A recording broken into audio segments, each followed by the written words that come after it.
Prosseguindo com o nosso estudo reflexivo sistêmico das obras de Allan Kardec do Evangelho de Jesus, no nosso módulo 1, a presença amorosa de Deus em nossas vidas, vamos ainda trabalhar os atributos amorosos de Deus.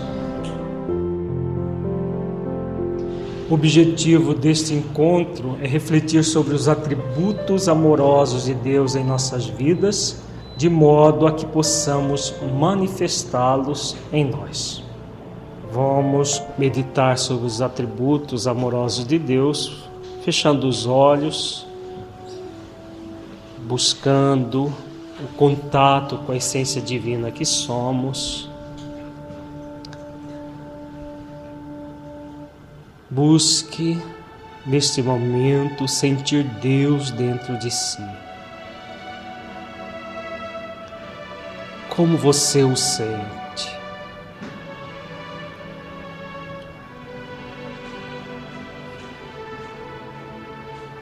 Qual o seu nível de percepção dos atributos amorosos de Deus em sua vida?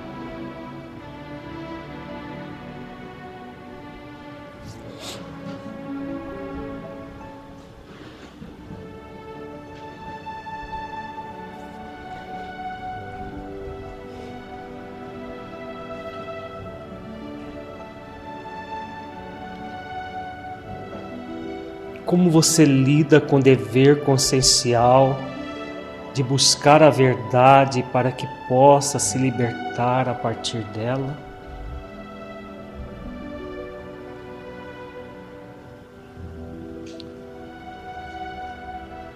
Deixe fluir os seus pensamentos e sentimentos, evitando qualquer mascaramento num processo de auto-engano. Seja verdadeiro, verdadeira com você, analisando-se com autenticidade.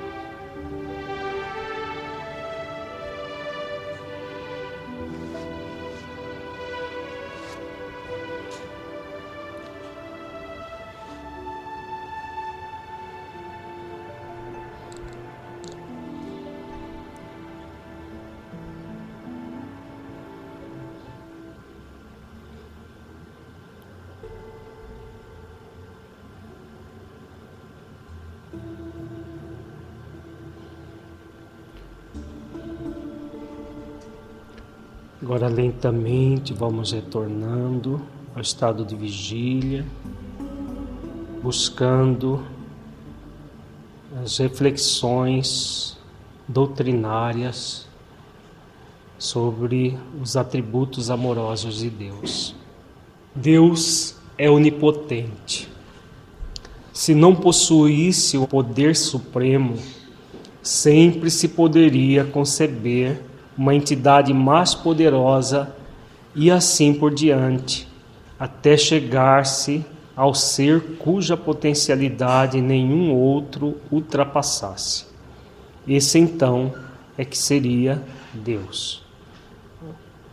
Então Deus é o poder supremo do universo. Oni significa todo, potente, todo poder, literalmente. Dentro da onipotência divina, como que nós vamos lidar com ela em nossas vidas? Como nós estamos vendo nos outros encontros, nós sempre teremos 3 opções para escolher, de acordo com o nosso livre-arbítrio, essa conexão com a onipotência divina ou não. Quando nós murmuramos, nós nos desconectamos. E quando nós aceitamos submissos à meta que nos é assinada na nossa consciência, nós nos conectamos com o atributo divino. Então nós teremos, diante da onipotência divina, as possibilidades de nutrir impotência, pseudonipotência e prepotência, que são os dois movimentos egóicos, evidentes e mascarados, que podemos nutrir com relação à onipotência divina. Vejamos a impotência. O que significa a impotência? Ela é gerada pela inércia e preguiça que produz a acomodação e uma vã tentativa de desrespeitar as leis divinas. Então, quando o espírito ele fica acomodado numa inércia, numa preguiça de não realizar as ações que traz gravado na própria consciência, numa vã tentativa de desrespeitar as leis divinas, ele acaba criando em si mesmo a impotência. No extremo oposto, nós temos a pseudonipotência e a prepotência.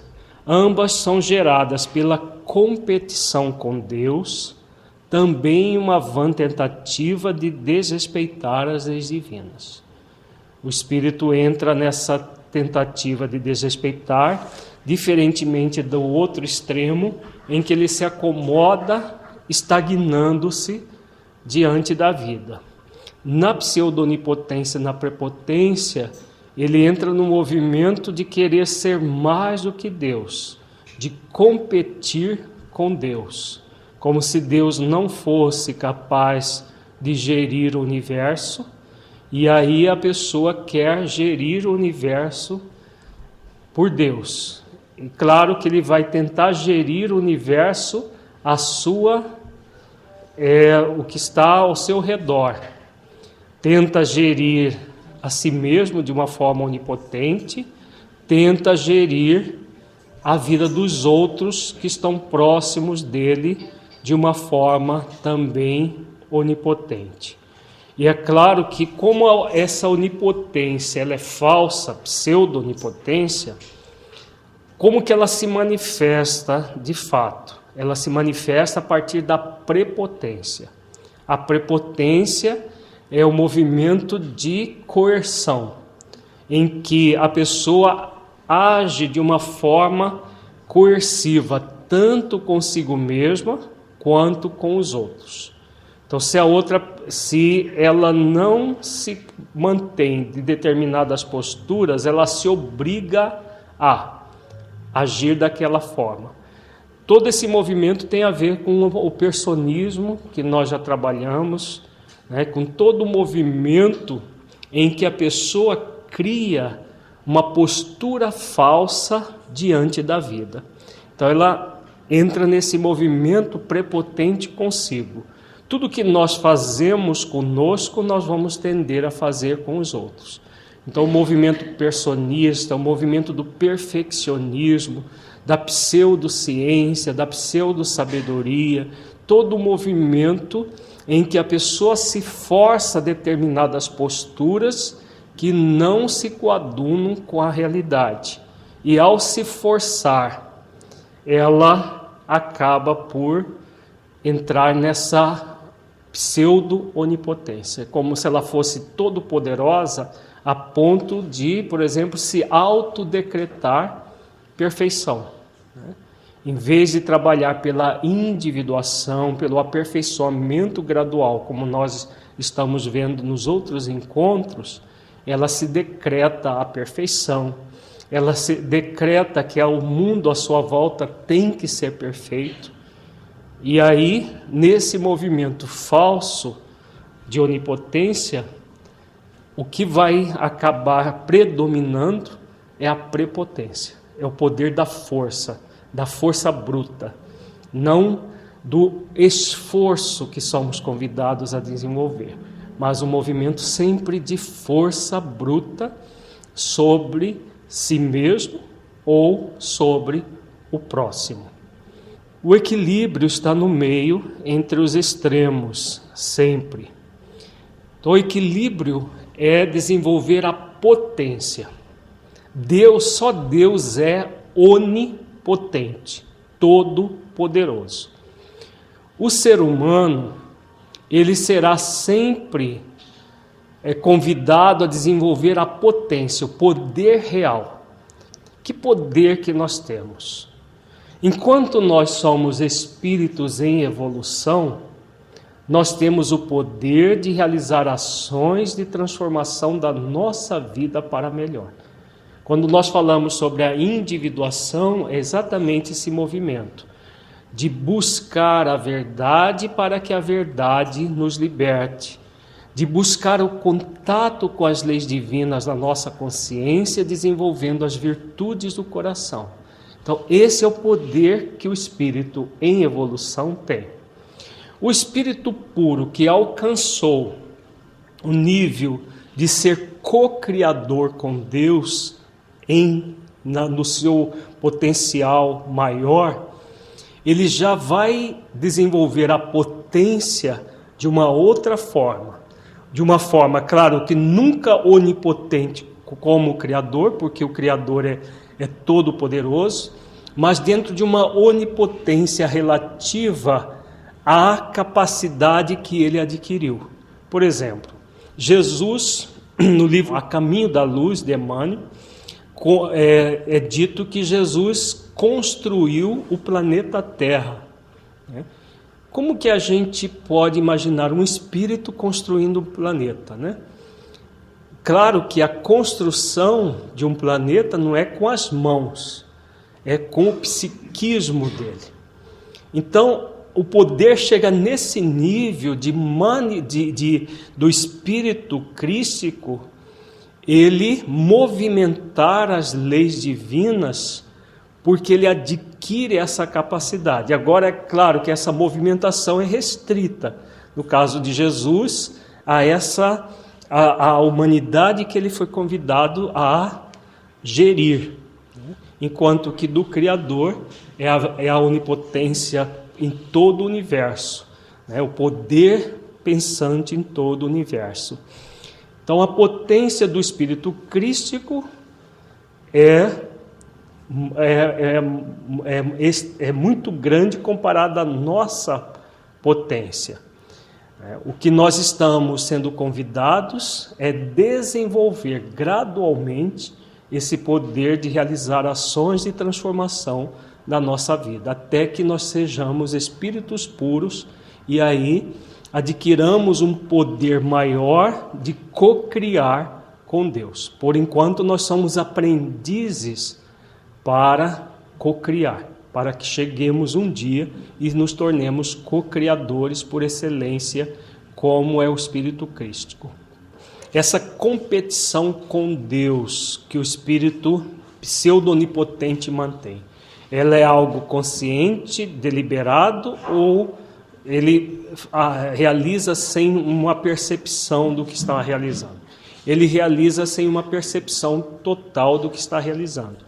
É claro que, em sã consciência, ninguém iria competir com Deus, mas é um processo subconsciente do espírito ainda extremamente atrasado, orgulhoso, muito imaturo, orgulhoso, e aí por orgulho muitas vezes ele nega o Criador, por esse orgulho e por essa rebeldia. Ao negar o Criador, ou mesmo admitindo a existência do Criador, ele quer determinar situações para que aconteça aquilo que ele pensa ser correto. Claro que ele faz isso não em plena consciência de si, porque o espírito em plena consciência de si, ele vai desenvolver o poder real. Ele, nesse movimento auto-enganoso, porque nós estamos vendo que todo movimento é ligado às máscaras do ego, ele é auto-enganoso. O tempo todo a pessoa entra no movimento de auto-engano, acreditando que ele é mais capaz do que é real. Então, por isso, o pseudo-sábio, o pseudo-virtuoso, aquela pessoa que, em vez de cultivar a individuação, cultua o personismo. Então, ele cria uma persona, entre aspas, poderosa, né? Só que não é uma pessoa poderosa de fato, é uma persona pseudo-poderosa, né? Então, aquele falso poder que parece, mas não é. Parece positivo, mas não é, né? Então, é um movimento relativamente comum numa sociedade em que nós vivemos, nós cultuamos as máscaras em detrimento do ser real. Nós cultuamos ainda o parecer em detrimento do ser real que somos. É por causa dessa pseudo-onipotência, desse processo do personismo, que faz com que a pessoa, por exemplo, utilize do movimento espírita para se autopromover e não promover a realidade do espírito imortal, trabalhando pelo crescimento dentro do poder real. É exatamente isso, né? Porque a pessoa que se acha sábia, acredita que ela é sábia, mais do que os outros, ela vai enaltecer a sua própria persona para chamar atenção para, entre aspas, as mensagens grandiosas que ela tem a passar. Então, o que ela faz? Como ela acredita que é mais do que aquilo que ela quer chamar atenção para ela, não para a mensagem de Jesus. Porque qualquer divulgador da doutrina espírita, qualquer espírita que esteja num trabalho do bem, que verdadeiramente trabalhe em nome do Evangelho de Jesus, ele sempre irá se diminuir no ponto de vista egóico do termo, né? Ele estará sempre se diminuindo para que a mensagem se engrandeça. Então isso só é possível pelo poder real. Quando nós reconhecemos quem nós somos, a nossa incipiência, e que sem a mensagem de Jesus nós não somos nada. Então, quando nós reconhecemos isso e trabalhamos em função disso, nós vamos trabalhar em função da mensagem, não do mensageiro. Agora, quando minimamente nós queremos promover o mensageiro, o que nós entramos? Em maior ou menor grau, nós estaremos no culto à persona. A persona que se enaltece acreditando que é um colega de Jesus e não um mensageiro de Jesus. Nós somos mensageiros e ainda muito incipientes, e não colega de Jesus no sentido de que somos tão sábios quanto ele, ou próximo a ele. Então, mas a pessoa que entra nesse movimento da persona, ela nem se apercebe assim. Ela acredita, sábia. Então é o pseudo-sábio. Nós trabalhamos no nosso encontro passado. É o pseudo-virtuoso. Aquela pessoa que se coloca como virtuosa e as virtudes não são reais. Ela pensa que é assim. É o farisaísmo, lá da época de Jesus, que ainda existe dentro do movimento espírita. Existem todos os movimentos religiosos e inclusive no movimento espírita. O fariseu moderno que se coloca mais do que o mestre, competindo com Deus, competindo com Jesus, como se isso fosse possível. Se os espíritos crísticos, eles podem cocriar planetas, mas nunca espíritos, sim, claro. Porque o espírito crístico, por mais evoluído que ele seja, ele nunca vai criar, ele vai cocriar. Então Jesus criou a Terra desde a sua formação, está lá no livro A Caminho da Luz, mas ele não criou a Terra do nada, ele criou a partir de uma matéria já existente. Deus criou essa matéria primária e Jesus movimentou as leis para que todo o planeta fosse desenvolvido. Então, o co-criador, ele co-cria a partir de algo. O criador, sim, ele cria pela sua vontade, como está lá na Gênese bíblica, que a vontade, quando não havia luz, foi pela vontade do Criador que se fez a luz, né? Fiat lux, e a luz foi feita. Então a simples vontade do Criador cria. O Espírito que chegou na condição crística, ele cocria. Nós que estamos numa condição de aprendizes dos mestres, e o nosso mestre é Jesus, nós estamos aprendendo a cocriar. E qual é a maior cocriação que nós somos convidados a desenvolver? O reino do Deus dentro de nós. Exatamente trabalhar o poder real, que é isso aqui, ó. A potência é gerada pela submissão do Espírito às leis de Deus, na qual realiza esforços de aprimoramento pela prática das virtudes.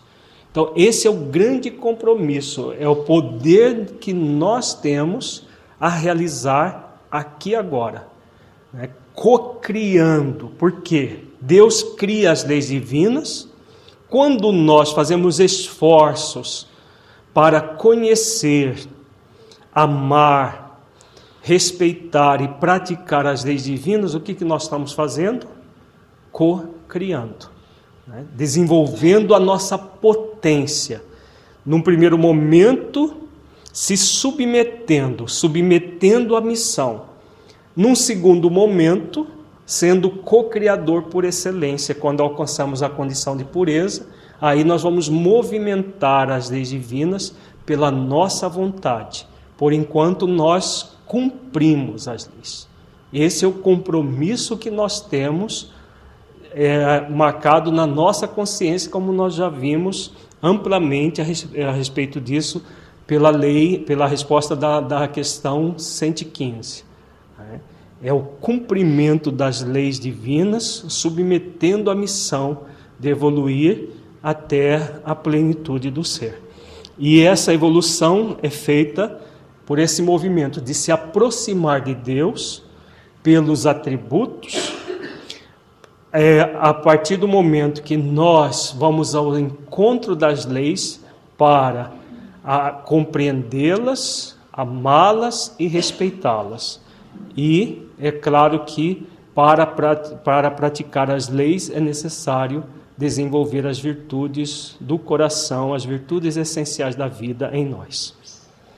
Quando nós percebermos os movimentos tanto da impotência quanto da pseudo-onipotência em conjunto com a prepotência, o que nós devemos realizar? Aliás, para qualquer polaridade, seja egóica evidente, seja egóica mascarada, o que nós devemos?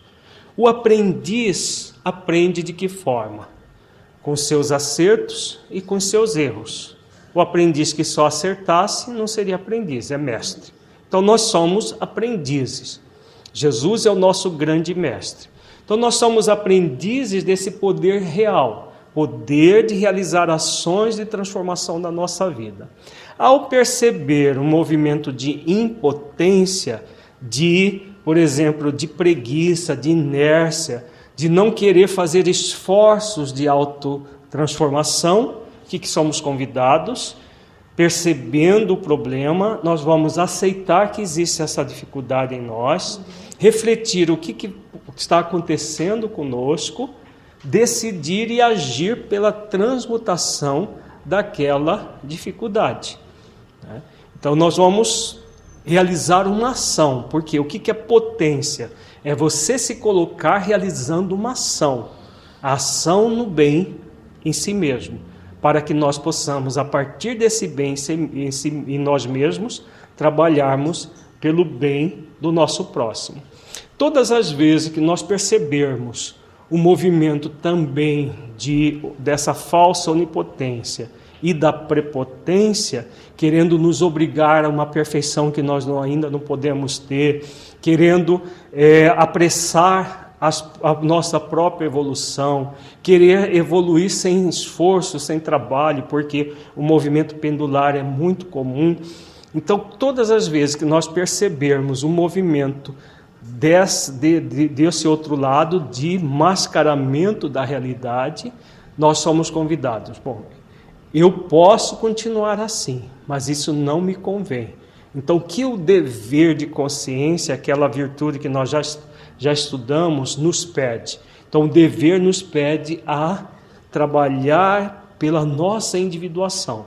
Então, eu reconheço que eu tenho aquilo, aceito que eu tenho a tendência, reflito o que me leva a agir assim, decido e ajo, aprendendo com aquela dificuldade, trazendo as minhas escolhas para o centro, sempre trazendo para o centro.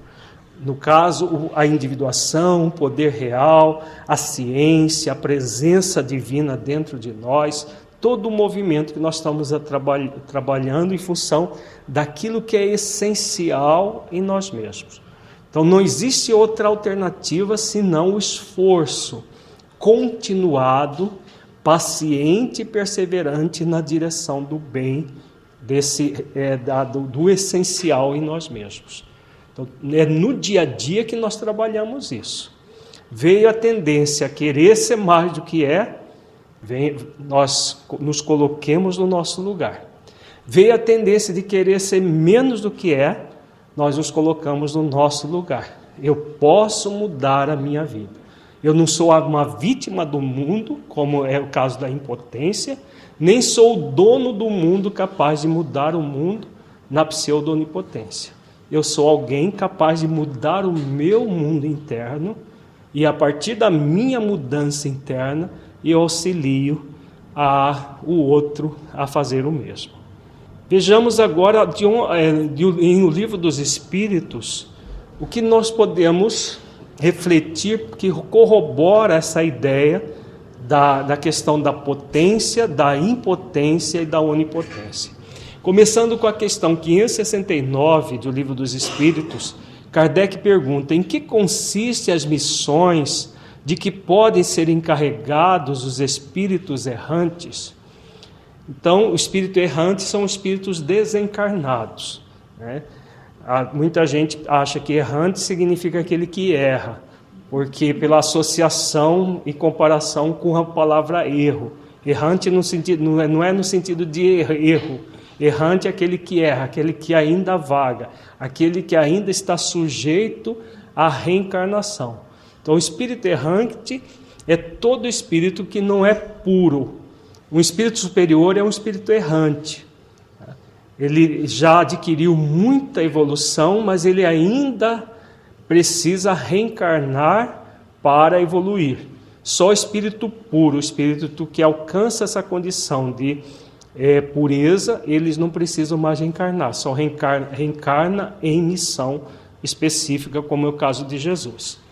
Kardec pergunta, qual é a missão dos espíritos desencarnados que ainda precisam reencarnar, que seria a tradução da palavra errante?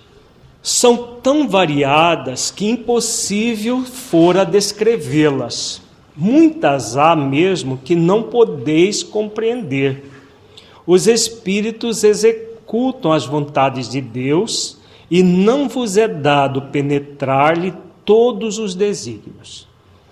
Então, o espírito ainda não puro, ele executa as vontades de Deus. Por isso nós estávamos falando. O Criador cria, os espíritos co-criam. Os espíritos puros co-criam plenamente com Deus.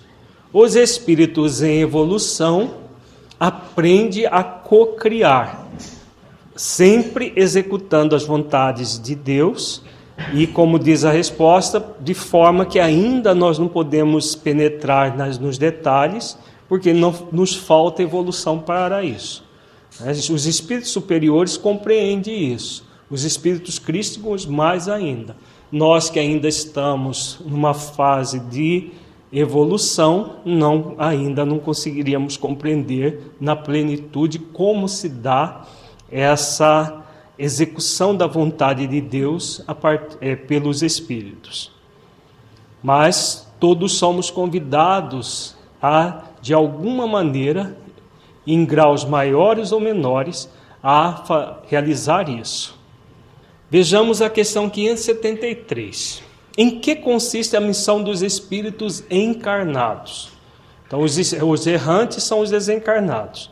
E nós, espíritos encarnados, qual é o grande compromisso que nós temos perante a vida? Em instruir os homens, em lhes auxiliar o progresso, em lhes melhorar as instituições por meios diretos e materiais. As missões, porém, são mais ou menos gerais e importantes. O que cultiva a terra desempenha tão nobre missão como o que governa ou o que instrui. Tudo em a natureza se encadeia. Ao mesmo tempo que o espírito se depura pela encarnação, concorre dessa forma para a execução dos desígnios da providência. Cada um tem neste mundo a sua missão, porque todos podem ter alguma utilidade. Então vejamos, isso é o poder real. Missão seria toda ocupação útil que nós estamos realizando. Percebamos que é um conceito mais amplo de missão, porque a gente acha que missionário são os espíritos já superiores que reencarnam na Terra. Isso também no nível mais restrito, seria isso. No nível amplo, toda ocupação útil que o espírito encarnado realizar na Terra é uma missão. Então nós estamos vendo aí, pelo exemplo, desde aquele que cultiva a terra, o lavrador, o milho e mular com a enxada na mão, de sol a sol, ele está ocupando uma missão, assim como o presidente da República, todos estão sendo convidados a realizar algo útil. E o que é algo útil? Algo que está em harmonia com o bem. E o bem é o que está em harmonia com que lei divina? Lei de amor, justiça e caridade. Né? Lei de amor, justiça e caridade. Esse é o conceito de utilidade, de bem. Então é algo amoroso, justo e caridoso. Se eu, por exemplo, me candidato a um cargo público, e depois que eu tenho o cargo, eu começo a desviar dinheiro da população, recursos públicos, eu estou realizando algo útil? Não. Mesmo que não, mas quando estava lá, mandei fazer escola, fiz isso, fiz aquilo, como os nossos políticos fazem. Só que ele desviou a maior parte das verbas, das escolas, de tudo. É algo útil, porque o que é útil é aquilo que está dentro da lei de amor, justiça e caridade. Né? Se ele usou minimamente que seja recursos públicos para que não seja o salário dele, porque todos ganham salário para realizar o que o que são eleitos para realizar. Se ele faz isso, ele está agindo com desamor, injustiça e descaridade. Então, vejamos que a questão 573 fala sobre o convite que a vida nos oferece. Para que nós aceitemos esse convite, o critério é utilidade. O bem para mim, o bem para o meu próximo, dentro da lei de amor, justiça e caridade. Então esse é o parâmetro, né? Tanto no mundo espiritual quanto no mundo físico. Na questão 574, qual pode ser na Terra a missão das criaturas voluntariamente inúteis? Então vejamos, uma pergunta muito direta, né? A pessoa, não tem tanta gente inútil que não faz nada para o bem do seu próximo, que se torna um parasita social. Né? Isso tanto em todas as classes sociais, tem os parasitas sociais. Aqueles que vivem do serviço dos outros, né? Vivem do trabalho dos outros. Desde pessoas que usam, por exemplo, recursos públicos e só vivem daquilo, na pobreza mesmo, na miséria, mas só sem realizar nada útil, até pessoas da alta sociedade, em todas as áreas, que têm uma vida voluntariamente inútil. Então vejamos a resposta. Há efetivamente pessoas que só para si mesmas vivem e que não sabem tornar-se úteis ao que quer que seja. São pobres seres dignos de compaixão, porquanto espiarão duramente sua voluntária inutilidade, começando-lhe muitas vezes já nesse mundo o castigo pelo aborrecimento e pelo desgosto que a vida lhes causa. Aqui o castigo no sentido de consequência, né? A consequência já começa aqui. Por quê? A pessoa inútil, ela não vê sentido na própria vida. Agora imagina você viver uma vida, por mais curta que seja, sem um sentido de vida, num planeta de expiações e provas, né? Que é um planeta que tem uma série de deficiências, de problemas. E aí a pessoa ela não se sente bem com a própria vida. Isso é consequência da forma como ela está se conduzindo. Então ela entra num movimento de impotência, como se ela não pudesse fazer nada útil.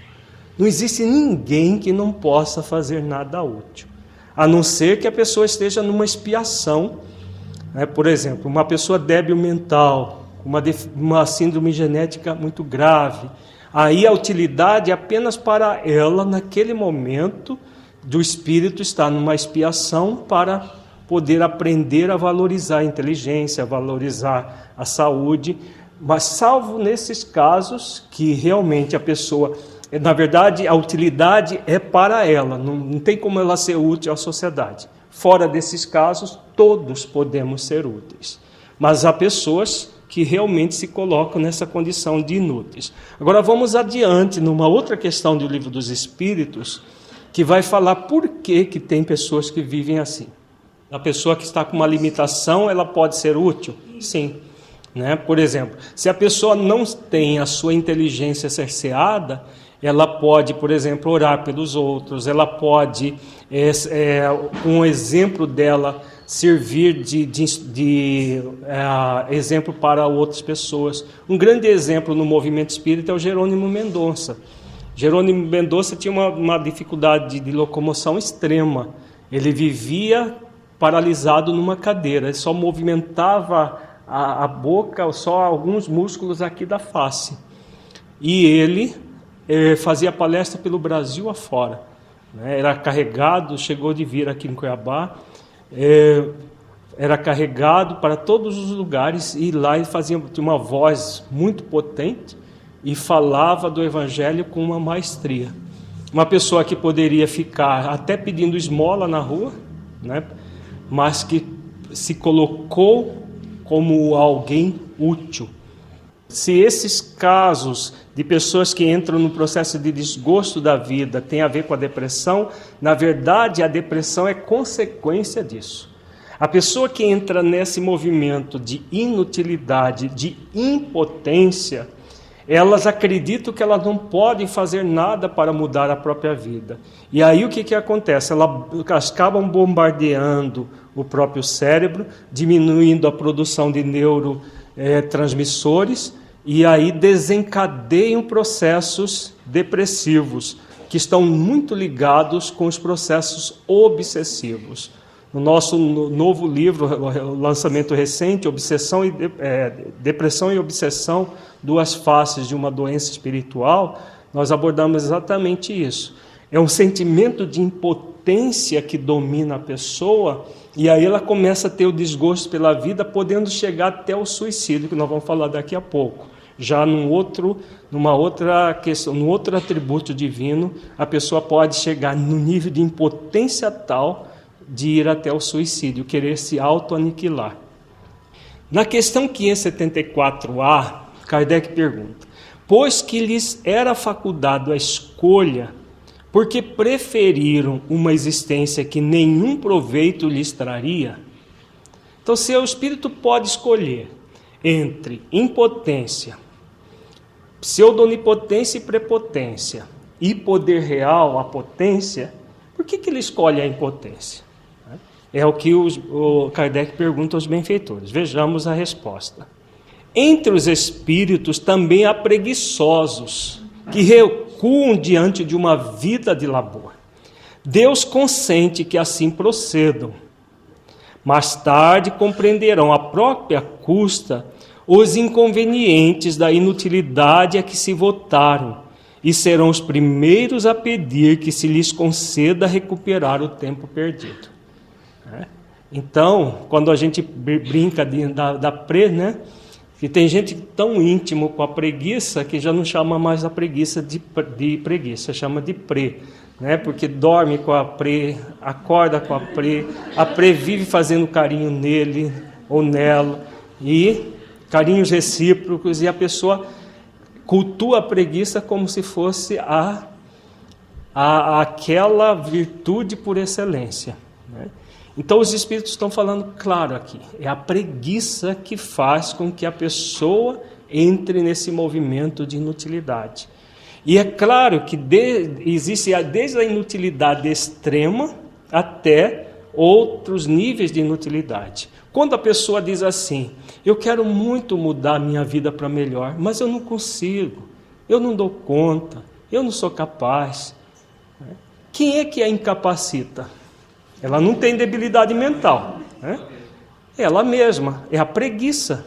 É a preguiça que gera esse desculpismo, que é um movimento de impotência.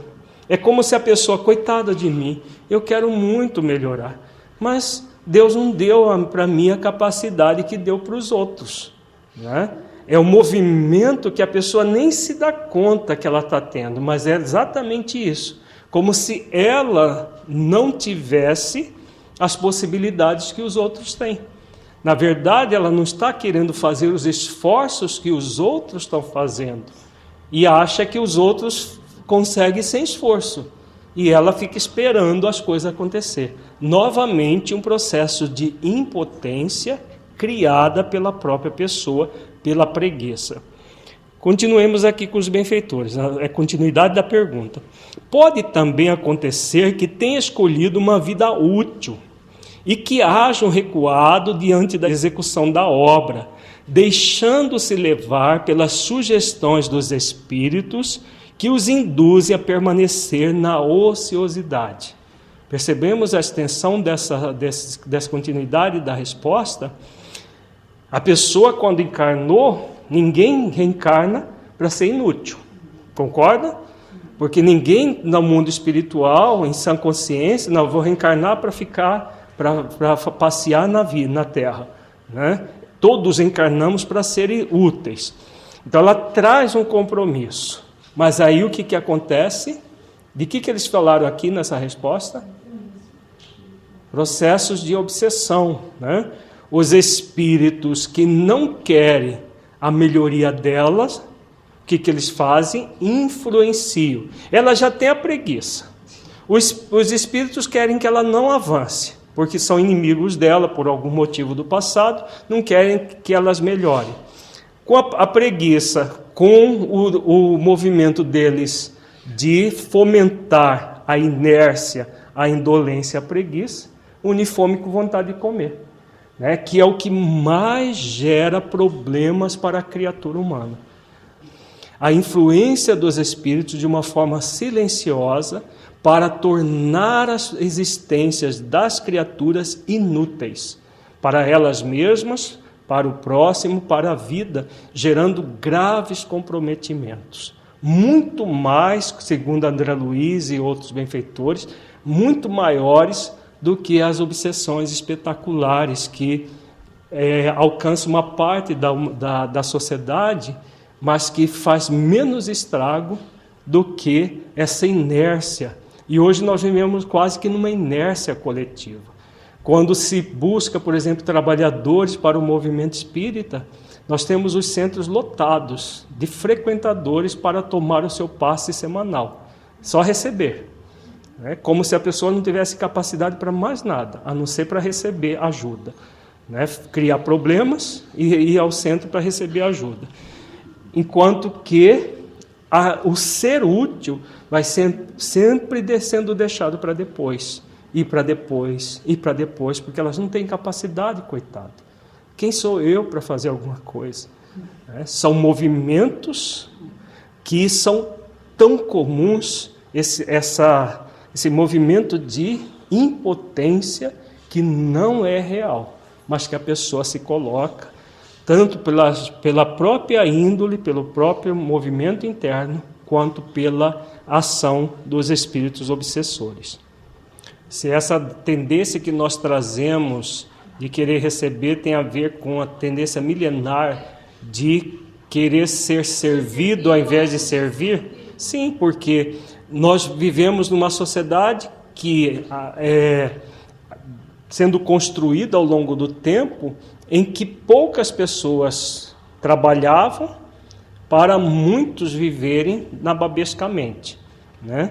Agora o trabalho está ficando cada vez mais democratizado, mas tem muita gente ainda que quer viver do trabalho dos outros, seja do trabalho material, né, ou do trabalho espiritual. No caso, o trabalho material até está sendo mais democratizado, assim, mais gente trabalha materialmente. Mas do trabalho espiritual, ainda muita gente quer viver do trabalho espiritual dos outros. Por exemplo, essa questão de ir ao centro só para tomar passe. Então, tem gente lá que se aprimora, se purifica. Aí, quando eu tenho problema, eu levo o meu nome lá, ponho o meu nome, eles oram por mim, resolvem o meu problema. Se eu tiver algum problema de saúde, eu vou lá, tomo um passe e aí resolvo o meu problema de saúde. Quanta gente pensa assim, né? Ainda acreditando que ela não pode fazer esforços de se aprimorar enquanto espírito imortal. Outro faz esforço, ela só recebe de mão beijada aquilo que o outro fez. Como se a vida fosse assim. Como se a vida não fosse para todos construirmos uma pessoa melhor aqui dentro a partir dos nossos esforços, né? E não dos esforços dos outros, porque o esforço dos outros não muda a nossa vida. Pode até aliviar as nossas dores, mas nunca vai fazer com que elas cessem definitivamente. Mas o comodismo ainda impera, inclusive no movimento espírita. Em outras religiões nem se fala, porque aí se pode até pagar lugar no céu, pode-se pagar qualquer coisa que se compra, né, efetivamente, como se isso também fosse real, né? É o caso que André Luiz fala do espírito, do caso de 10ª vez, que os benfeitores atendem por 10 vezes consecutivas, e a partir da 11ª ele já não atende mais. Isso é real, porque se fosse atendido plenamente o tempo todo, o que os benfeitores criariam? Pessoas viciosas, dependentes e impotentes. Então, a dor, muitas vezes, é a grande companheira do preguiçoso. Aliás, é quase sempre. Todo preguiçoso, cedo ou tarde, vai ter uma dor horrorosa para fazer com que ele comece a caminhar, comece a se movimentar, né? E, infelizmente, a maioria das pessoas espera o sofrimento bater às suas portas para poder fazer alguma coisa. Vejamos a questão 575. As ocupações comuns mais nos parecem deveres do que missões propriamente ditas. A missão, de acordo com a ideia que esta palavra está associada, tem um caráter menos exclusivo de importância, sobretudo menos pessoal. Desse ponto de vista, como se pode reconhecer que um homem tem realmente na Terra uma determinada missão? Então vejamos, né? Então é aquela questão da missão que nós vimos agora mesmo no sentido amplo. Aqui Kardec faz uma pergunta sobre a missão no aspecto estrito do termo. Pelas grandes coisas que opera, pelos progressos a cuja realização conduz seus semelhantes. Aqui ele está falando a missão no sentido restrito das grandes, os grandes trabalhos que são realizados a partir da encarnação de um espírito missionário. Por exemplo, a encarnação de um Francisco de Assis, né, de uma Madre Teresa de Calcutá e assim por diante. São espíritos que vêm com o objetivo de uma missão com M maiúsculo. enquanto que todos nós temos a nossa missão com M minúsculo, que é aquelas situações mais corriqueiras do dia a dia, que não deixa de ser uma missão, que é a missão de nós evoluirmos e nós crescermos diante da vida. Na questão 634, por que está o mal na natureza das coisas? Falo do mal moral. Não podia Deus ter criado a humanidade em melhores condições? Então, pergunta muito clara, né? Sobre o mal, né? Deus não poderia ter criado a humanidade já sem o mal? Vejamos a resposta. Já te dissemos, os espíritos foram criados simples e ignorantes. Questão 115, que nós já estudamos amplamente. Deus deixa que o homem escolha o caminho, tanto pior para ele se toma o caminho mau, mas longa será a sua peregrinação. Então, quando nós tomamos o caminho do bem, nós estamos desenvolvendo o poder real. Quando nós escolhemos impotência ou onipotência, nós vamos seguir o caminho equivocado e vamos receber as consequências disso. Se não existissem montanhas, não compreenderia o homem que se pode subir e descer. Se não existissem rochas, não compreenderia que há corpos duros. É preciso que o espírito ganhe experiência. É preciso, portanto, que conheça o bem e o mal. Eis porque se une ao corpo. Então, nós reencarnamos exatamente porque na Terra, no mundo físico, nós temos os contrastes. No mundo espiritual, nós convivemos com os semelhantes. No corpo físico, nós vamos conviver desde com pessoas extremamente boas até pessoas extremamente más, para que nós escolhamos por nossa vez o bem, né, o bom, o belo, a harmonia, desenvolvendo o poder de escolha efetiva no bem e não de movimento na direção do mal. Questão 119, né? Os benfeitores citaram a questão 119, vamos lá nessa questão 119, porque como nós já superamos a preguiça, a maioria das pessoas não vão nas referências que os benfeitores dão, nem leem o livro dos Espíritos, né? Os preguiçosos. Os que leem muito difícil, vão nas referências que eles colocam entre parênteses. Mas vamos lá, na questão 119, que nós já transcendemos essa fase.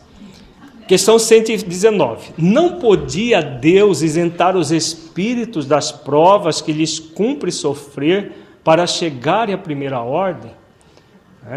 Então, se Deus não poderia isentar os espíritos, vejamos a resposta.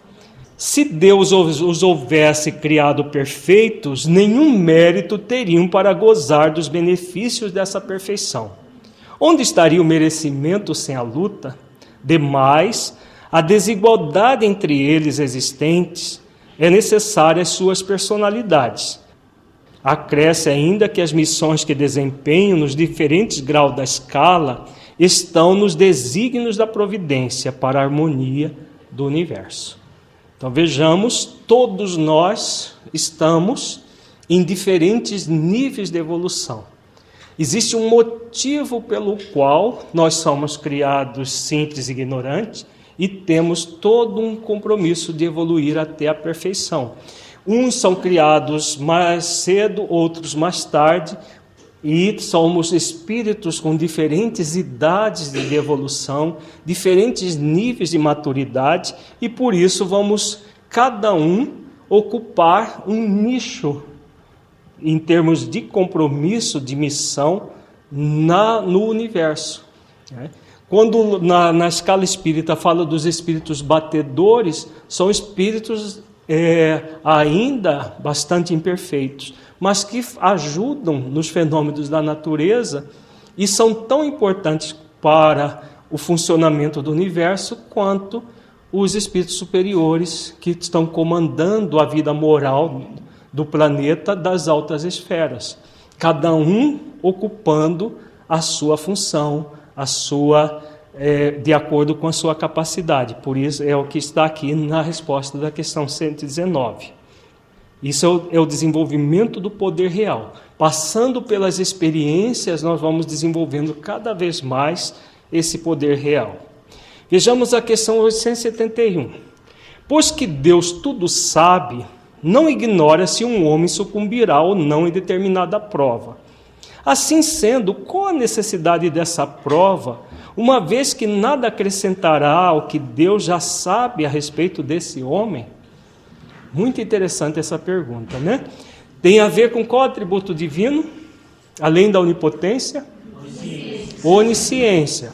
Se Deus sabe tudo, por que Ele não impede a encarnação de alguém que vai se suicidar, por exemplo?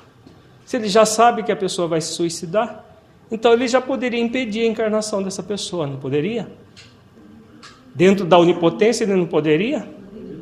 Poderia. Mas a encarnação é para Deus ou para o espírito imortal? Não é para que Deus saiba, é para que o espírito imortal o quê? Aprenda algo, que ele passe por uma experiência. Então vejamos o que os benfeitores vão dizer. Exatamente tem a ver com isso. A reencarnação não existe em função de Deus. Deus já sabe o que vai acontecer. Ele já nos conhece a fundo. Agora, qualquer que seja a experiência que o espírito passar, seja uma experiência exitosa, seja uma experiência equivocada, vai servir para o seu crescimento interior. Vejamos a resposta, que é muito significativa. Isso equivale a perguntar por que não criou Deus o homem perfeito e acabado. 119, que nós já tínhamos acabado de ver. Por que passa o homem pela infância antes de chegar à condição de adulto? Questão 379, que fala sobre a infância. A prova não tem por fim dar a Deus esclarecimentos sobre o homem, pois que Deus sabe perfeitamente o que ele vale, mas dar ao homem toda a responsabilidade de sua ação, uma vez que tem a liberdade de fazer ou não fazer, de desenvolver o poder real ou a impotência. Dotado da faculdade de escolher entre o bem e o mal, a prova tem por efeito pô-lo em luta com as tentações do mal e conferir-lhe todo o mérito da resistência. Então, quando nós resistimos ao mal, o que nós estamos desenvolvendo? Poder real, o poder de realizar ações de transformação da nossa vida. Quando nós nos voltamos para o mal, nós estamos no movimento da impotência ou da pseudonipotência e prepotência. Ora, conquanto saiba de antemão se ele se sairá bem ou não, Deus não pode, em sua justiça, punir nem recompensar por um ato ainda não praticado. Aqui voltamos novamente às consequências dos atos do Espírito. O Espírito é livre sempre, e sempre responsável pelos próprios atos. Então, a questão da punição e da recompensa, nós vamos ver no nosso próximo encontro, a partir de um texto de Paulo, tem a ver com as consequências dos nossos atos. Não significa aquela punição, não. Então, Deus já sabia que a pessoa ia errar, deixou ele errar, agora pune o pobre do infeliz que errou. Não é nessa visão maniqueísta que nós ainda pensamos. Na verdade, Deus permite que a gente passe pela experiência, pela consequência da experiência, pelo sofrimento que a experiência gera, para que nós possamos crescer. Não é o que nós vimos agora há pouco? Se a pessoa entra no movimento de preguiça, de indolência frente à vida, e não realiza esforços, o que vai acontecer com ela como consequência? Sofrimento, não é?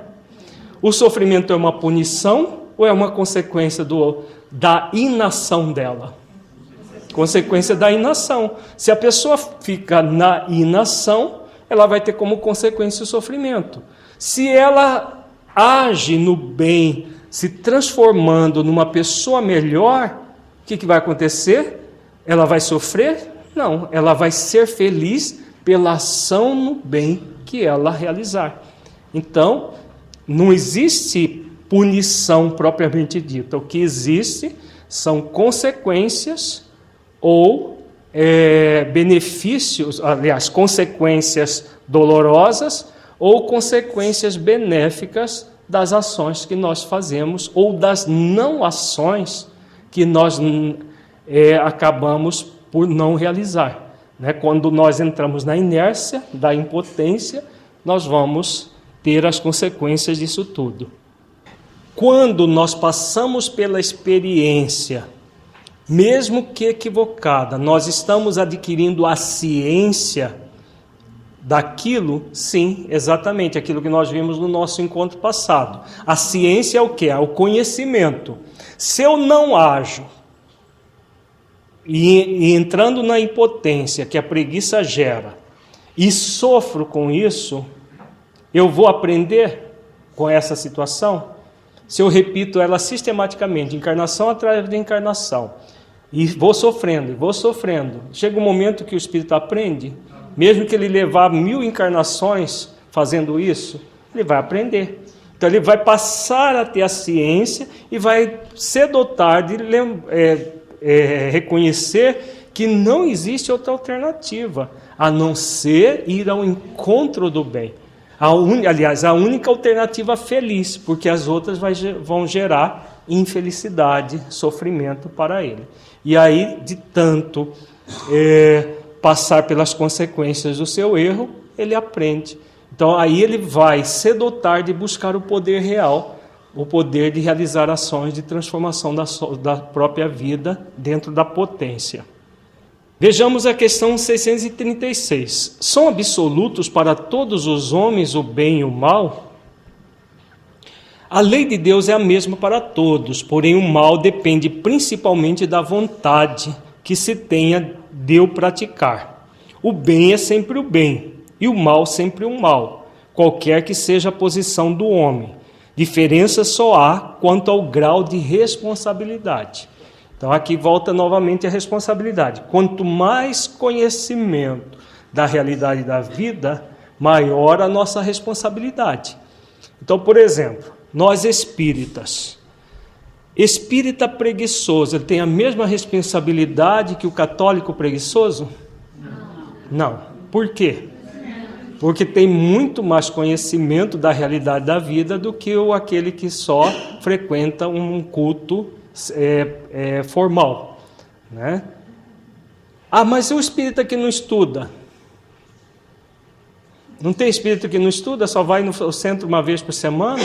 Ele tem a mesma responsabilidade que o que estuda? Por que não? Se o estudo está à disposição para todo mundo, ele tem uma grande responsabilidade de permanecer na inércia com todo o conhecimento à disposição dele. Porque muita gente tem esse raciocínio. Bom, então, se eu não estudar, se eu não fizer nada, nenhum esforço de aprendizado, eu não vou ser cobrado como aquele outro que está lá fazendo esforço, estudando e se aprimorando. É real isso? Não é a pura inércia, a impotência que a pessoa cria sem motivo algum, porque uma coisa é o ignorante, outra coisa é aquele que quer voluntariamente permanecer ignorante. O seu nível de responsabilidade é menor porque ele quer permanecer ignorante? Se os convites são iguais para todos, né? Então basta entrar no centro espírita uma vez, tomar contato com um livro espírita uma vez, isso quem diz é André Luiz, não sou eu. Basta isso, a pessoa assume uma responsabilidade frente à vida, porque ela não foi convidada à toa, ela não foi ali à toa. Mas eu só vou para tomar passe. Então não tem responsabilidade nenhuma. Fica nessa ilusão para você ver o que vai ser bom para a tosse, como diz o outro. Pergunta-se, então não é melhor a gente ficar sem conhecer, né? E não conhecer a realidade da vida? E os benfeitores dizem exatamente, o que queres? Né? A felicidade daquele que realmente conhece as questões da vida, ou aquele que ignora e fica na ignorância. Agora, a questão do permanecer na ignorância voluntariamente é muito grave. A responsabilidade, como está aqui na questão, é seríssima. A pessoa voluntariamente permanecer ignorante porque não quer assumir mais compromissos perante a consciência. É gravíssimo isso. Questão 642. Para agradar a Deus e assegurar a sua posição futura, bastará que o homem não pratique o mal? É uma das respostas mais significativas do Livro dos Espíritos. Tem a ver com isso que nós acabamos de falar. É válido a neutralidade? É essa a pergunta. Por quê? Se eu não pratico o mal e não pratico o bem, eu sou neutro. E se eu sou neutro, é válido essa posição de neutralidade, de não praticar nem o mal, nem o bem? Vejamos, uma das respostas mais profundas e que nós devemos estudar sempre para poder internalizá-la no coração e realizá-la na nossa vida. Não, cumpre-lhe fazer o bem no limite de suas forças, porquanto responderá por todo o mal que haja resultado de não haver praticado o bem. Isso é conceito pleno da potência, do poder real. Qual é o poder que nós temos? O poder de realizar o bem no limite das nossas forças. Porque se não fizermos isso, todo o mal que advier de não termos feito o bem vai para a conta da nossa vida. Por isso a responsabilidade é muito grande. Então a pessoa que permanece ignorante, permanece preguiçosa, não quer fazer esforços para se renovar no bem, para ajudar o seu próximo.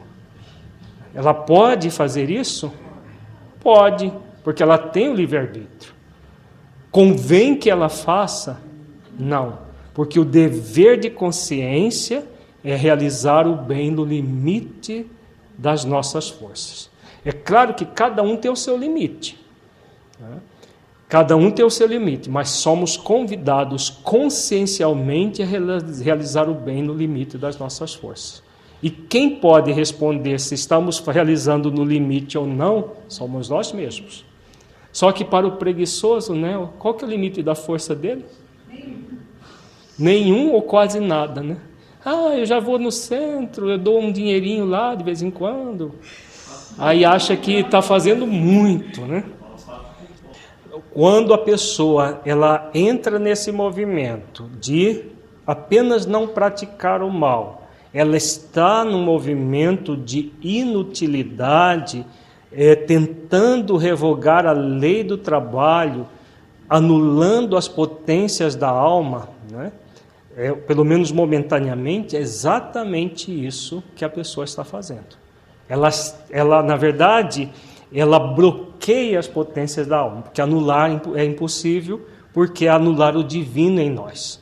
Mas bloquear é possível. E nesse bloqueio, ela adia as possibilidades de renovação. Vai passar por muita consequência de sofrimento, né, que não é uma punição, é consequência dos atos dela, até que aprenda a realizar o bem no limite das forças. Questão 675. Por trabalho, só deve entender as ocupações materiais? E aí? É só fazer coisa mantendo?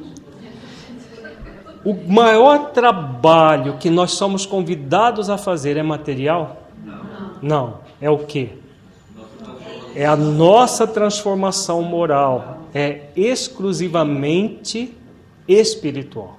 Tem nada a ver com material. Então vejamos a resposta. Não, o espírito trabalha assim como o corpo. Toda ocupação útil é trabalho. Volta novamente à questão do útil, né? É o útil, o trabalho que nós realizamos na transformação interior. Então nós somos convidados o tempo todo a essa utilidade.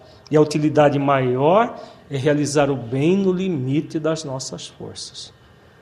Por isso que aquela questão que nós vimos também no nosso encontro passado, são poucos os completistas, que o André Luiz fala no livro Nosso Lar. Porque poucos aqueles que realizam uma vida útil no limite das próprias forças. A grande maioria faz corpo mole, age ou parcialmente, ou quase nada, ou faz até arranja mais problemas para poder resolver depois no mundo espiritual. Questão 795. Qual a causa da instabilidade das leis humanas? Nas épocas de barbárie, são os mais fortes que fazem as leis, e eles a fizeram para si. O que é isso? Pseudo-onipotência e prepotência. Até hoje as coisas são assim? De uma certa forma são, né? Os nossos legisladores, por exemplo, legislam sobre os próprios salários. Eles ganham exorbitantemente coisas absurdas, enquanto que falta dinheiro para o essencial para a população. Então, pseudo-onipotência e prepotência vão pagar muito caro para a própria consciência o que estão fazendo, no sentido de que todo o mal que nós fazemos retorna para nós. Agora vejamos a continuidade da resposta. A proporção que os homens foram compreendendo melhor a justiça, indispensável se tornou a modificação delas. Quanto mais se aproximam da vera justiça, tanto menos instáveis são as leis humanas, isto é, mais estáveis se vão tornando, conforme vão sendo feitas para todos e se identificam com a lei natural. A evolução, cada vez mais, as leis humanas se aproximarem da lei natural, até que a lei natural, a lei divina, seja a própria lei humana. Isso num futuro muito distante no nosso planeta. Já houve tempo que a injustiça, que hoje para nós choca a razão, estava na lei. Hoje, pelo menos, as leis já são mais brandas. Não quer dizer que elas sejam efetivadas na prática, mas já se aproxima um pouco mais da lei natural. Agora, essa pseudo-onipotência e prepotência ainda continua, né? Porque aquele que tem dinheiro paga os homens da lei e criam leis, entre aspas, próprias para eles, como se isso fosse possível, e gerando problemas sociais muito graves. Questão 909. Poderia sempre o homem, pelos seus esforços, vencer as suas más inclinações? Se a gente deixar de ser preguiçoso, nós podemos melhorar até nos tornarmos pessoas de bem, pessoas realmente harmonizadas frente à vida? Um português bem claro, bem próximo de nós seria isso, né? Então vejamos. Sim, e frequentemente fazendo esforços muito insignificantes. O que lhe falta é a vontade. Com poucos dentre vós fazem esforços. Novamente a pergunta a respeito que tem a ver com a preguiça. São poucos aqueles que fazem esforços. A maioria é amiguinho da prê, né? A prê fica lá o tempo todo sendo cultuada, né? Tem até um altar para a prê nas casas dessas pessoas que são amigas da preguiça. Questão 911. Não haverá paixões tão vivas e irresistíveis que a vontade seja impotente para dominá-las? Será que não tem coisas tão arraigadas em nós que a gente não é capaz mesmo, coitado de nós? Precisa de alguém tirar esse problema de nós? Será que tem? Vejamos, né? Há muitas pessoas que dizem, quero, mas a vontade só lhe está nos lábios. Querem, porém, muito satisfeitas, ficam que não seja como querem. Quando o homem crê que não pode vencer as suas paixões, é que seu espírito se compraz nelas, em consequência da sua inferioridade. Compreende a sua natureza espiritual aquele que as procura reprimir. Vencê-las é para ele uma vitória do espírito sobre a matéria. Então, a pessoa que cultiva o poder real, a potência, ele não se acomoda nessa pseudo-incapacidade, nessa impotência. Ele vai fazer um esforço de se autotransformar, de domar as suas más inclinações, né, trabalhando pela vitória do espírito sobre a matéria, cada vez se tornando mais virtuoso. Vejamos agora outro atributo de Deus. Deus é onipresente. Teremos 3 opções de escolha: o aniquilamento, o isolamento e o movimento de presença divina em nós. Vejamos o aniquilamento. O aniquilamento ele é gerado pelo materialismo egocêntrico individualista, produtor da desumanização, na qual o ser tenta se auto-aniquilar.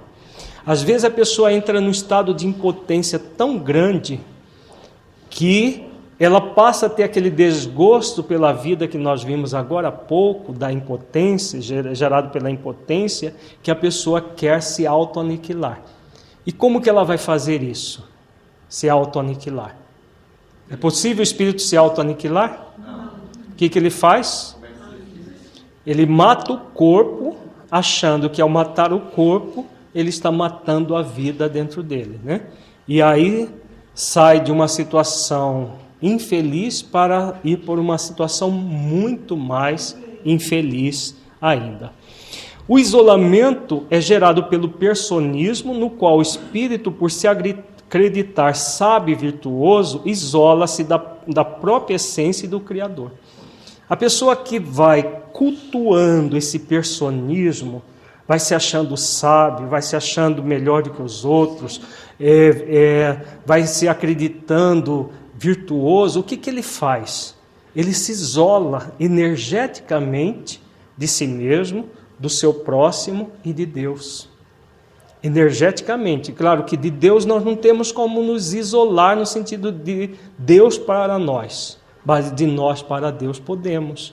E a pessoa vai se isolando nessa persona, nesse processo falso em si mesmo, a ponto de se acreditar. Tem gente que se acredita a Deus, não tem? Aquelas pessoas fanáticas que falam, eu sou Deus. Deus com D maiúsculo, não é o Deus com D minúsculo que Jesus ensina. Porque ele entra no movimento de isolamento da essência divina muito intensa. O equilíbrio é a presença, sentir a presença de Deus em nós. Como que vai ser realizada? Ela é gerada pela submissão do Espírito às leis divinas, com a qual sente Deus na própria essência pelo esforço de construção do reino de Deus em si mesmo. Então ele sente Deus em si, porque está fazendo esforços de construir o reino de Deus, está construindo as virtudes dentro de si mesmo para se aproximar do Criador. Vejamos algumas questões de a Gênese que fala sobre a questão de Deus. Ela mais resumida porque nós já trabalhamos bastante esse conceito. Em a Gênese, no item 34, Kardec diz: sendo Deus a essência divina por excelência, unicamente os espíritos que atingiram o mais alto grau de desmaterialização o podem perceber. Pelo fato de não o verem, não se segue que os espíritos imperfeitos estejam mais distantes dele do que os outros.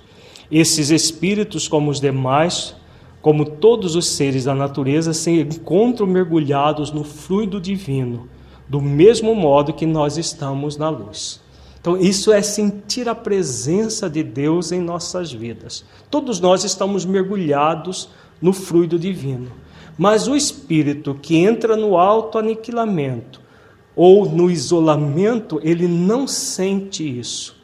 Ele não sente por quê? Porque está usando o livre-arbítrio para ou se movimentar na impotência ou na pseudo-onipotência e prepotência, querendo competir com Deus.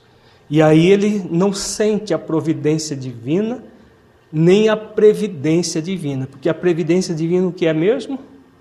As leis divinas dentro da nossa própria consciência. E a providência? A solicitude do Criador para todos nós. Então, a pessoa que se isola, ela não sente isso. A pessoa que entra nesse movimento de aniquilamento, ela também não sente isso. O que há é que as imperfeições daqueles espíritos são vapores que os impedem de vê-lo. Quando o nevoeiro se dissipar, vê-lo-ão resplandecer. Para isso não lhes é preciso subir, nem procurá-lo nas profundezas do infinito.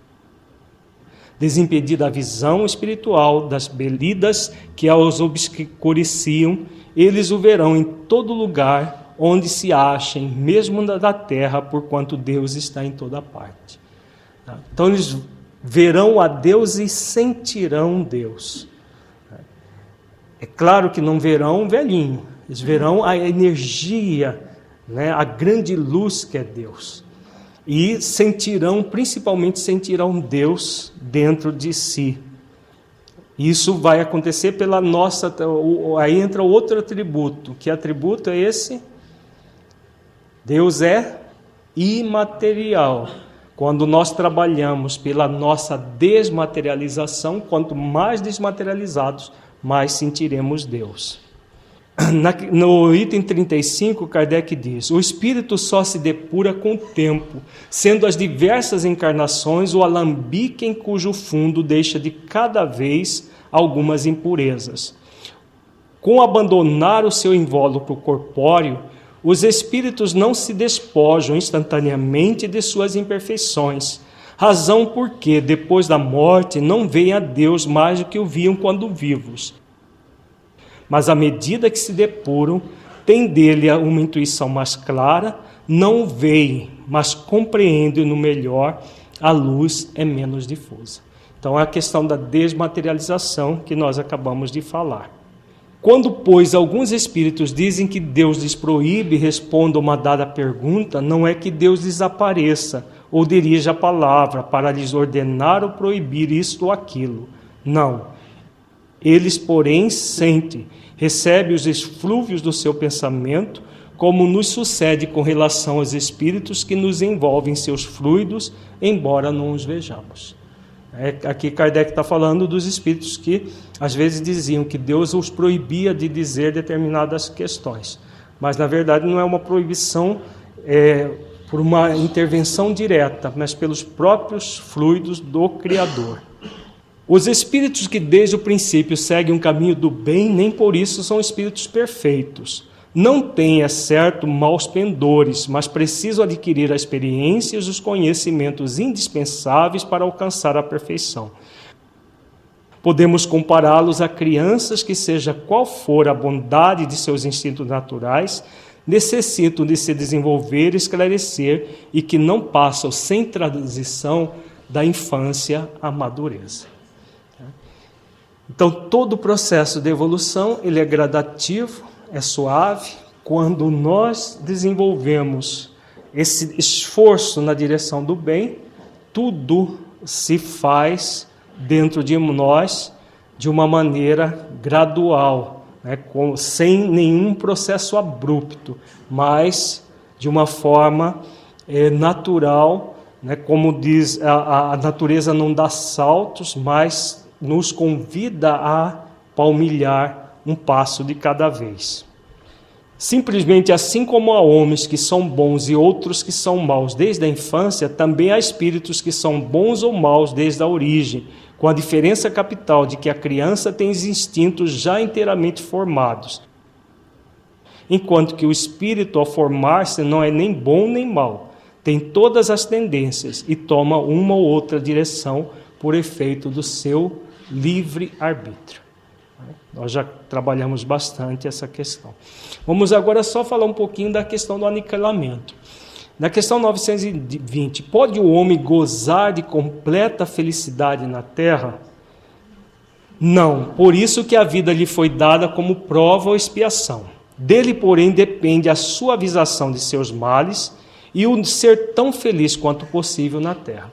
Então, quando nós temos consciência dessa questão de que a felicidade ou a infelicidade nós é que produzimos. Quando nós falamos da impotência que gera o desgosto pela vida, pela preguiça, quando a pessoa se sente infeliz e é levada por N razões à tentativa de suicídio ou à prática do suicídio, o que ela está vendo? Ela está vendo como se a morte fosse acabar com a sua infelicidade. Mas se a infelicidade é do espírito imortal, somente por ações espirituais é que nós vamos ser verdadeiramente felizes. E como diz o texto, é só de nós vai depender a suavização dos nossos males, e não de qualquer prática que não seja esse movimento da criatura na direção do poder real, do poder de realizar ações de transformação da própria vida. Questão 921. Concebe-se que o homem será feliz na terra quando a humanidade estiver transformada. Mas enquanto isso se não verifica, poderá conseguir uma felicidade relativa? O homem é quase sempre obreiro da sua própria infelicidade. Praticando a lei de Deus, a muitos males se forra e proporcionará a si mesmo felicidade tão grande quanto comporte a sua existência grosseira. Então, tudo que nós falamos até agora, a infelicidade é consequência dos nossos atos, assim como a felicidade será consequência desse poder de transformação das nossas vidas, praticando a lei de Deus. Na questão 922, a felicidade terrestre é relativa à posição de cada um. O que basta para a felicidade de um constitui a desgraça de outro. Haverá, contudo, alguma soma de felicidade comum a todos os homens? Com relação à vida material, é a posse do necessário. Com relação à vida moral, a consciência tranquila e a fé no futuro. Quando é que nós podemos ter a consciência tranquila plenamente? Quando nós realmente estivermos fazendo esforços para praticar o bem no limite das nossas forças, nós vamos ter a consciência plenamente tranquila e não anestesiada como a maioria das pessoas faz. Na questão 943, de onde nasce o desgosto da vida que sem motivos plausíveis se apodera de certos indivíduos? Aqui já é o desgosto da vida, a pessoa que entra nesse estado de infelicidade e passa a ter o desgosto pela vida. Efeito da ociosidade, da falta de fé e também da saciedade. Então vejamos, ociosidade, preguiça, indolência, a falta de fé, dessa confiança no futuro e da saciedade, porque a pessoa entra num tédio, porque ela não se sacia nunca ou fica num processo de indolência frente à vida e aí ela não sente a vida como algo a ser a repletar de bem-estar e de felicidade, como a pessoa que busca a individuação, que busca o poder real faz. Para aquele que usa de suas faculdades com fim útil, de acordo com as suas aptidões naturais, o trabalho nada tem de árido e a vida se escoa mais rapidamente. Ele lhe suporta as vicissitudes com tanto mais paciência e resignação, quanto obra com o fito da felicidade mais sólida e mais durável que o espera. Então, quando nós somos úteis, o tempo passa rápido. A pessoa realiza mais coisas no mesmo tempo que as outras não conseguem realizar nada. E toda a felicidade vai tomando conta de nós. Quanto mais ociosidade, quanto mais movimento nessa inércia, nessa indolência, na preguiça, mais infeliz é a pessoa. Né? E tem gente que acha que está no mundo a passeio. Questão 944. Tem o homem o direito de dispor de sua vida? Quando a pessoa entra nesse nível de aniquilamento, de desgosto pela vida, ele pode se matar? Não, só a Deus assiste esse direito. O suicídio voluntário importa numa transgressão desta lei. 945. O que se deve pensar do suicídio que tem como causa o desgosto da vida? Insensatos. Por que não trabalhavam? A existência não lhes teria sido tão pesada. Olha aqui o trabalho de novo. Se tivesse trabalhado a vida, realizado ações úteis, a vida não seria tão pesada. Mas por não trabalhar as questões profundas da vida, a pessoa chega nesse nível de insensatez. Por isso, muito significativo essa questão do poder real, da superação da tendência à impotência, à inércia, que é muito forte ainda em nós. O não fazer nada é muito convidativo, mas é aquele convite sombrio dentro de nós e que os espíritos das sombras se aproveitam. Muito importante que nós tomemos consciência de que o compromisso consciencial é realizar o bem no limite das forças. Uma pessoa que está realizando o bem no limite das forças jamais vai pensar em suicídio. Ao contrário, ela quer aumentar o seu tempo de vida no corpo para realizar mais soma de bem possível e nunca vai pensar em suicídio. A questão da parábola do filho pródigo, do filho mais novo, que depois de passar por as situações as mais diversas, volta para a casa do pai. E o filho mais velho que permanece na periferia ali da casa do pai, mas não entra em comunhão com o pai. Ele vai mais tarde entrar em comunhão com o pai? Sim, todos, sem exceção. Aqueles que estão cultuando a persona, no personismo, que é o caso do filho mais velho, cedo ou tarde vai cair em si e vai fazer todo reconhecimento do ego evidente que eles mascararam e vão entrar em comunhão com o Pai. Só que vão demorar mais tempo do que aqueles que estão cultuando o ego evidente. Porque o egoísmo, ele gera imediatamente sofrimento. O personismo, a pessoa fica numa pseudo-felicidade. Porque a pseudo-felicidade do filho mais velho na parábola qual é? É de se achar superior aos outros, não é? Achar superior ao irmão, achar que ele era um bom filho e que o irmão era ruim. Então ele fica nessa persona, cultuando essa persona, e aí ele demora mais tempo para cair em si. Mas vai cair em si, como todos nós. Vamos para a nossa avaliação reflexiva, já no final da nosso encontro de hoje. Feche os olhos e entre em contato com você mesmo em essência, buscando sentir o conteúdo estudado neste encontro.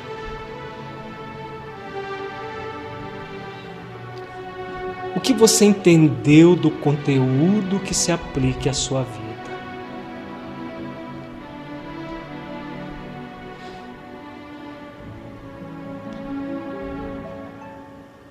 O conteúdo estudado mudou de alguma forma as suas possibilidades de sentir e vivenciar os atributos da onipotência e da onipresença de Deus, de modo a se esforçar para desenvolver em si mesmo esses atributos divinos, trabalhando pelo seu aperfeiçoamento, por meio do conhecimento da verdade e da prática das virtudes, e auxiliando realmente a realizar o bem no limite das suas forças? Caso positivo, que mudança foi essa?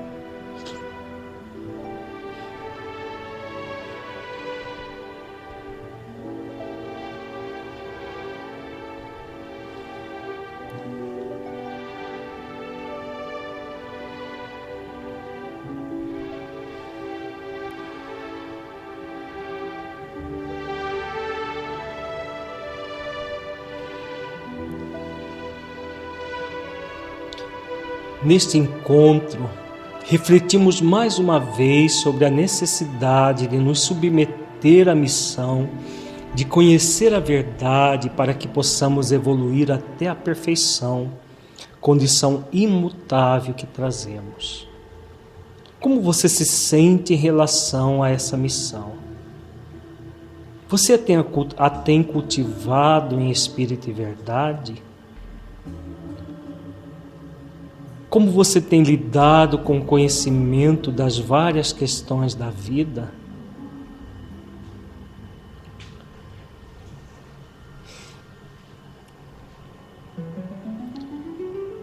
Que ações você pode realizar para ampliar a manifestação dos seus conhecimentos, desenvolvendo a potência, o poder de realizar ações de transformação de sua vida?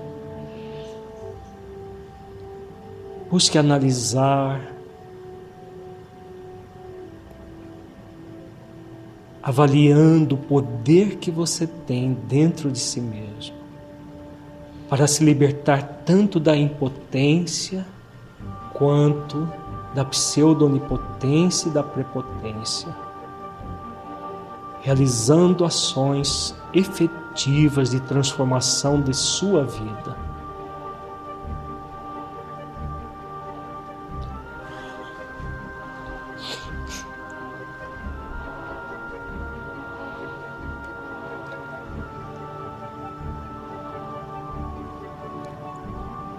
Sinta-se agora um espírito imortal que traz em si mesmo a determinação divina de evoluir até a perfeição relativa, pelo conhecimento pleno e cumprimento das leis divinas, pela prática das virtudes e pela busca da unidade com Deus. Mergulhe profundamente nessa verdade espiritual. Sinta, veja-se desenvolvendo todas as virtudes essenciais da vida ao longo do tempo, desenvolvendo também o poder real em si mesmo, sentindo a presença amorosa de Deus em sua vida.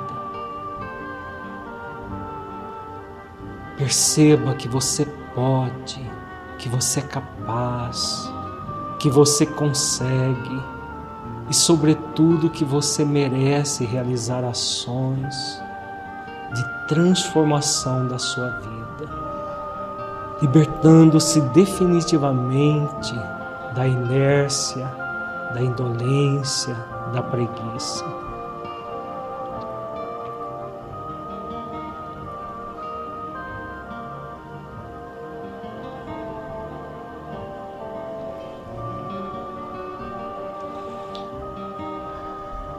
Você compreendeu a necessidade de fazer esforços para desenvolver o poder de realizar ações de transformação de sua vida, que é a potência, construindo o reino de Deus dentro de si mesmo, de si mesma, até a perfeição relativa?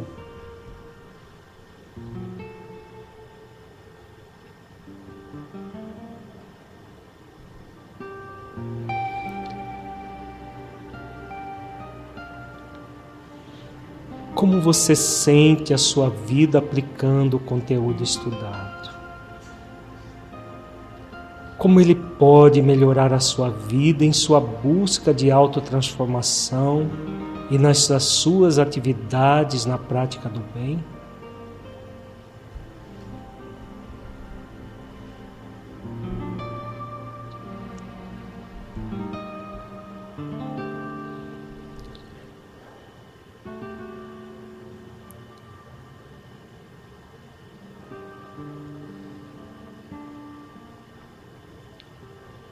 Agora lentamente vamos retornando ao estado de vigília, trazendo fixada na mente e no coração essas reflexões sobre os atributos divinos em nossas vidas.